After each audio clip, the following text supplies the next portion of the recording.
بسم اللہ الرحمن الرحیم۔ السلام علیکم ورحمۃ اللہ وبرکاتہ۔ رسول اللہ صلی اللہ علیہ وآلہ وسلم نے فرمایا، جو شخص اس دعا کو صبح 4 مرتبہ پڑھ لے، اللہ تعالیٰ اسے جہنم سے آزاد کر دیتا ہے۔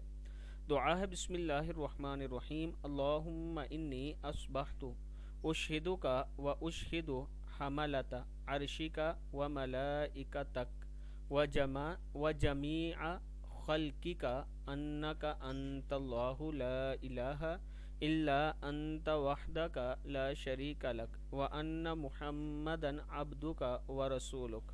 اللہم انی اصبحت اشہدک و اشہد حملۃ عرشک و ملائکتک و جمیع خلقک انک انت اللہ لا الہ الا انت وحدک لا شریک لک وان محمدا عبدہ ورسولہ۔ اے اللہ، میں نے صبح کر لی، میں تجھے گواہ بناتا ہوں اور تیرے عرش کو اٹھانے والے فرشتوں کو اور تیرے دیگر فرشتوں کو اور تیری پوری مخلوق کو گواہ بناتا ہوں کہ صرف تو ہی سچا معبود ہے اور تیرے سوا اور کوئی معبود نہیں، تو اکیلا ہے، تیرا کوئی شریک نہیں، اور محمد صلی اللہ علیہ وآلہ وسلم تیرے بندے اور رسول ہیں۔ شام کے وقت اصبحت کی بجائے امسیت پڑھا کریں۔